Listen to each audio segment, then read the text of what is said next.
سامعین دی وقت رمضان المبارک کے اندر دو عبادتیں جو خاص طور پر رمضان کے ساتھ ہی متعلق ہیں، وہ دو عبادتیں کون سے عبادت ہیں؟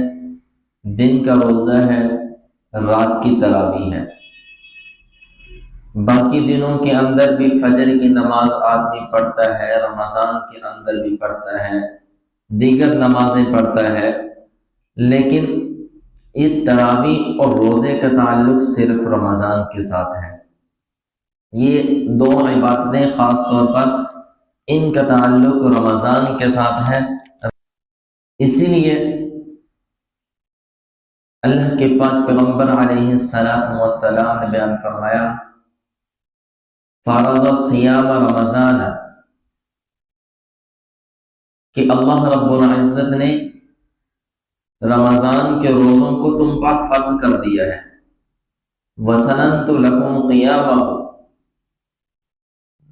کہ تراویح کی جو عبادت ہے وہ سنت ہے میری طرف سے۔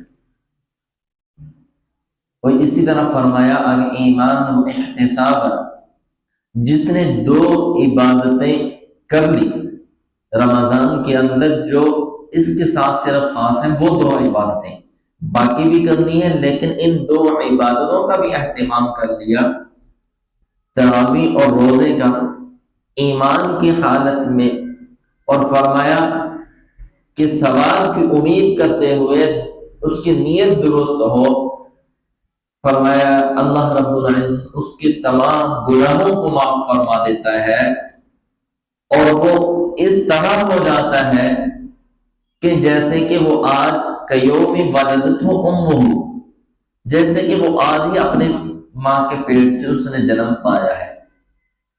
یعنی دو عبادتوں کی فضیلت، رمضان کی روزہ اور رمضان کی رات کی تراویح، یہ دو عبادتوں کی فضیلت بہت ہی زیادہ ہے۔